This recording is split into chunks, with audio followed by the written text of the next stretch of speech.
असल विजय का स्टारडम जो है वो सिर्फ बॉक्स ऑफिस तक नहीं है, बल्कि ऐसी सुनामी बना जिसने तमिलनाडु को एक्चुअली बदल दिया है।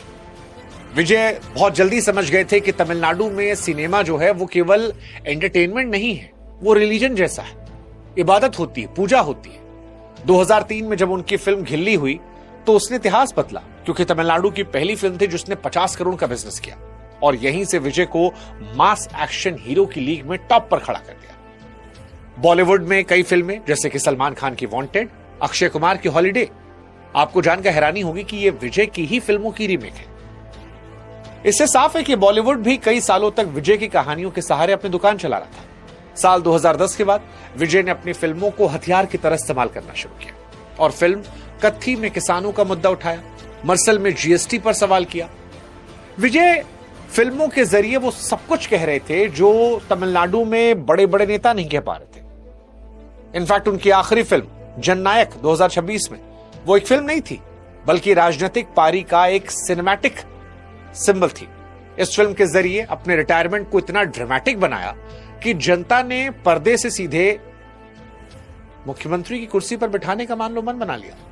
और वो भीड़ सिर्फ टिकट खरीदने वाली नहीं थी, बल्कि वो उनकी लॉयल आर्मी थी जो अपने नेता के एक इशारे पर सत्ता पलटने का दम रख रही थी। विजय ने सिनेमा को जिस समझदारी के साथ यूज किया पॉलिटिक्स में, उससे विरोधियों के पसीने छूट गए। आज अगर डीएमके एआईडीएमके हाथ मिलाने को तैयार हैं, तो उसमें विजय का वो मास्टर स्ट्रोक, वो मास्टर स्ट्रेटजी है।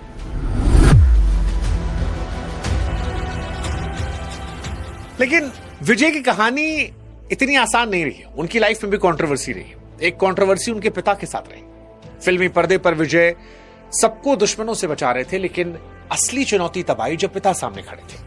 फिल्मों में विजय हीरो थे, लेकिन असली जिंदगी में वो फैसला लेना पड़ा जो शायद कोई बेटा लेने से पहले 100 बार सोचता। उनके पिता जो एक बड़े डायरेक्टर हैं, S.A. चंद्रशेखर, उन्होंने विजय को उंगली पकड़ चलना सिखाया, फिल्मों में लेकर आए। लेकिन साल 2020 में इन दोनों के रिश्तों में दरार आ गई। विजय को अपने पिता को कोर्ट में घसीटना पड़ा। असल में उनके पिता ने विजय की मर्जी के बगैर उनके नाम पर एक पॉलिटिकल पार्टी रजिस्टर करवा दी। विजय जानते थे कि अगर वो खामोश रहे तो फिर दुनिया सवाल उठाएगी। विजय ने बिना डरे कोर्ट में कहा कि मेरा नाम, मेरी फोटो का इस्तेमाल कोई नहीं करेगा, चाहे मेरे पिता क्यों ना हो। यह फैसला लेना उनके लिए मुश्किल रहा होगा। पिता ने मीडिया में आकर इमोशनल कार्ड भी खिला, लेकिन विजय अपनी बात पर अड़े रहे। और आज उनकी पार्टी टीवीके में उनकी फैमिली का कोई भी मेंबर नहीं है।